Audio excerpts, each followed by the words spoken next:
অভিজ্ঞান দত্তকে challenge দিয়ে ঋতুজা এবার কম্পাসকে bell করিয়ে হ্যাঁ, কোর্ট থেকে নিয়ে গেল। হ্যাঁ, বন্ধুরা এমনটা হতে চলেছে আজকের পর্বে। বিস্তারিত জানতে ভিডিওটিতে লাইক দিয়ে চ্যানেলটিকে সাবস্ক্রাইব করে পুরো ভিডিওটি তোমরা দেখতে থাকো। গল্পের শুরুতে আমরা দেখতে পারবো ঋতুজাকে দেখে তখনই কম্পাস বলতে লাগলো, "ভোলে বাবা মাকে পাঠিয়েছে।" এইদিকে অখিলেশবাবু বলতে লাগলো, "ও কালো কোটটা সে আবার পরে নিয়েছে। সে তো আমাকে প্রমিস করেছিল। তাহলে কি করে পারল এই কাজটা করতে?"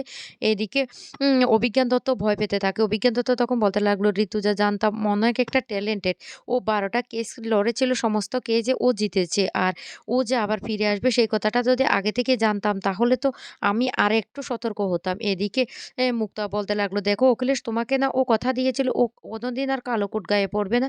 দেখতে পেয়েছ? এখন ওই মেয়েটাকে বাঁচানোর জন্য ও আবার ওই কাজে নেমে পড়েছে।" অন্যদিকে দেখে যায় মাহি বাইরে বেরিয়ে এসে ফোন করে মোনাকে সমস্ত কথাটা জানিয়ে দেয় যে ঋতুজা কম্পাসের হয়ে লড়াই করছে। তখন প্রচণ্ড রেগে যায় মোনালিসা। মোনা তখন বলতে লাগলো, "ও এটা হতে পারে না। ঋতুজাকে আমি কিছুতে ক্ষমা করব না।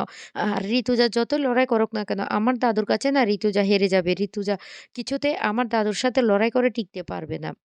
মাহি তখন বলতে লাগলো, "ঠিক আছে, আমি ভিতরে যাচ্ছি।" অন্যদিকে দেখা যায় বিহানের হাসপাতালের সে নার্সরা দেখে বলতে লাগলো, ওই মেয়েটার দেখো কেসটা না এখন লাইভ হচ্ছে।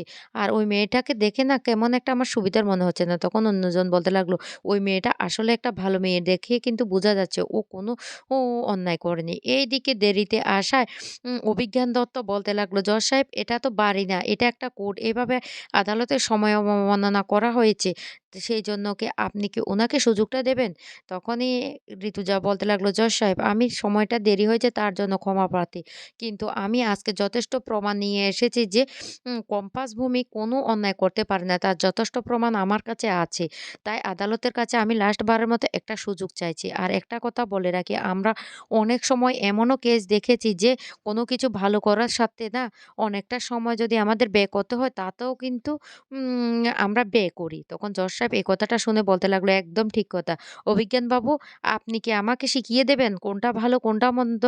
আমাকে আমার কাজটা করতে দিন। হ্যাঁ, ঋতুজা ম্যাডাম আপনার যে প্রমাণগুলি আছে সেগুলি এবার আমার কাছে পেশ করুন।" তখন ঋতুজা কম্পাস যে একজন ভালো স্টুডেন্ট ছিল, সে কি বানিয়েছিল সমস্ত কিছু দেখানোর আগে বলতে লাগলো, "আমি একবার শুধু আমার ক্লায়েন্টের সাথে কথা বলতে চাই, তাও আবার ২ মিনিটের জন্য।" জজ সাহেবের অনুমতি নিয়ে কম্পাসের কাছে গিয়ে বলতে লাগলো, "কম্পাস তুই একদম চিন্তা করবি না। তোর মা আছে তো।" এদিকে বড় বৌমা বলতে লাগলো, "এই তোমার মা যে লয়ার সেটা তো আমি জানতাম না। আমি উনার সাথে টক্কর নিতে গিয়েছিলাম। ভাগ্যিস আমার জীবনে কম্পাস এসেছিল।" এই বলে ওরা হাসতে থাকে। এইদিকে কম্পাসকে ভরসা দিয়ে ঋতুজা সে প্রমাণগুলি জজ সাহেবের হাতে তুলে দেয়। জজ সাহেব তখন সেটা দেখে বলতে লাগলো, "সত্যিই তো?"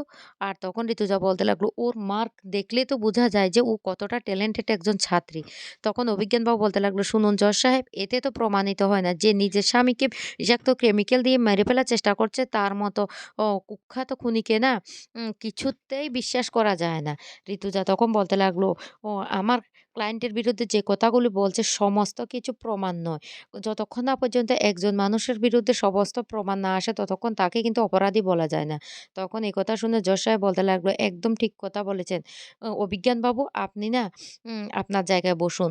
অন্যকে কথা বলার সুযোগ করে দিন।" তখন এই ঋতুজা বলতে লাগলো, "হ্যাঁ, জজ সাহেব আমি এটা প্রমাণ করতে চাই যে, যে বিহান চৌধুরী অসুস্থ হয়েছে সে হলো আমার ছেলে। আর আমার ছেলেকে ঐদিন কেনই বা ল্যাবে নিয়ে যাওয়া হয়েছিল। আর ওই ল্যাবে এরকম কোনো বিষাক্ত কেমিক্যাল ছিল না। সেটা আমি আপনাকে গ্যারান্টি দিয়ে বলতে পারি। আর আমি ৭ দিনের মধ্যে সমস্ত প্রমাণ আপনার কাছে এনে দেব। আর যেহেতু ডাক্তার বলেছে এটা একটা টেম্পোরারি কিছুদিনের মধ্যে বিহান সুস্থ হয়ে যাবে। তাই বিহান সুস্থ হয়ে যাওয়া পর্যন্ত আমি কোর্টের কাছে অনুরোধ করছি সময়টুকু যেন আমাকে দেওয়া হয়। কারণ বিহানের সাক্ষ্যই হবে শ্রেষ্ঠ সাক্ষ্য। কেন বিহান ঐদিন গিয়েছিল সেখানে। এদিকে মোনালিসা তো সেই খবরে সেটা দেখে প্রচণ্ড রেগে যায় আর বলতে লাগলো, "ঋতুজাকে আমি এবার তার ছেলের থেকে আলাদা করব। কিছুতে আমি ওকে ছাড়বো না।"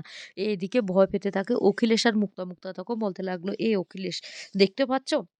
ওই মেয়েটার জন্য ঋতু কি কাণ্ডটা বাজাচ্ছে দেখো।"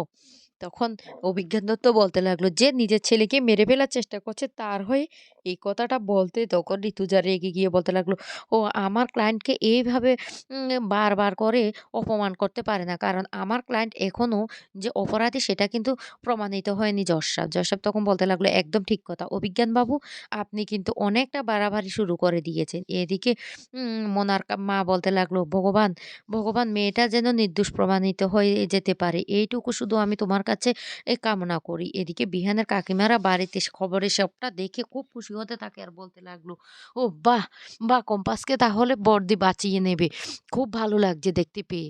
অন্যদিকে জজ সাহেব তখন সমস্ত প্রমাণগুলি দেখে ঋতুজাকে বলতে লাগলো, "ঠিক আছে, আপনার কথা কিন্তু আইন সাপেক্ষ।" কিন্তু অভিজ্ঞান দত্ত তখনও সেটা মানতে চায় না। অভিজ্ঞান দত্ত বারবার বলতে লাগলো, "জজ সাহেব, এমন একজন অপরাধীকে কিছুতেই কিন্তু বেল দেওয়া যাবে না।" একথা বলার সাথে, সাথে তখন ঋতুজা বলতে লাগলো, "জজ সাহেব, ও হলো একজন ট্যালেন্টেড ছাত্রী। ও ফিউচার কলেজের কিন্তু একজন গর্ব। ও কলেজের জন্য অনেক সুনাম অর্জন করেছে। ওর জন্য আজকে কলেজ থেকে শুরু করে সমস্ত ছাত্র জগৎ অ উম মাথা উঁচু করে আছে। আর ওই দেশের গর্ব। এমন একটা ট্যালেন্টেড স্টুডেন্টকে যদি আমরা জেলের মধ্যে আটকে রাখি তাহলে ওর শারীরিক, মানসিক সমস্ত দিক থেকে ক্ষতি হয়ে যাবে। তাই আমি আদালতের কাছে অনুরোধ করছি ওকে যেন জামিনটা দেওয়া হয়।" জজ সাহেব তখন বলতে লাগলো, কোনো সমস্যা যদি হয় ঋতুজা তখন বলতে লাগলো, "আমি চ্যালেঞ্জ দিয়ে বলতে পারছি, কিছুতে কম্পাস কোথাও পালিয়ে যাবে না। আর কম্পাসের পাসপোর্ট তো পুলিশের কাছে রয়ে গেছে। বিদেশে তো যাওয়ার প্রশ্নই ওঠে না। আর কম্পাস এমন মেয়ে নয় যে সে পালিয়ে যাবে। সে আমাদের বাড়িরই পুত্রবধূ। আর সে কোথাও যাবে না। এইটুকু ভরসা আপনাকে দিতে পারি।" জজ সাহেব তখন সবটা শুনে বলতে লাগলো, "ঠিক আছে।" এইদিকে মোনালিসা ঠাকুরের কাছে প্রার্থনা করতে থাকে আর বলতে লাগলো, "কিছুতেই যেন কম্পাস বেল না পায়।" অন্যদিকে অভিজ্ঞান দত্ত আবারও বলতে লাগলো, "ও আপনি একজন অপরাধীকে এইভাবে বেল দিতে পারেন না জজ সাহেব।" জজ সাহেব তখন বলতে লাগলো, "শুনুন অভিজ্ঞানবাবু, আপনি কিন্তু বারবার আদালতকে অবমাননা করার চেষ্টা করছেন। কি করতে হবে, কি করতে হবে না সেটা কিন্তু আমি বেশ ভালো করে জানি।"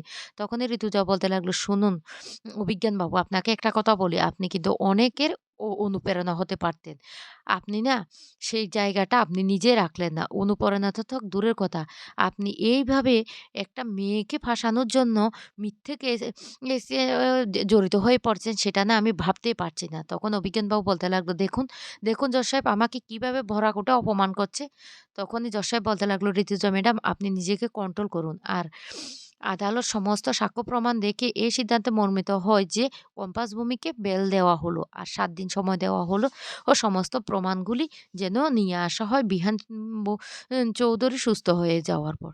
এই কথা শুনে সবাই খুশি হয়ে যায়। মাহি তখন বলতে লাগলো, "না এটা হতে পারে না, এটা হতে পারে না। কি করে কম্পাস ছাড়া পেয়ে যায়?" এদিকে কম্পাস খুব খুশি হয়ে যায়। তখন ঋতুজা কাছে এসে বলতে লাগলো, "কম্পাস এবার খুশি হয়েছিস তো? আয় মা।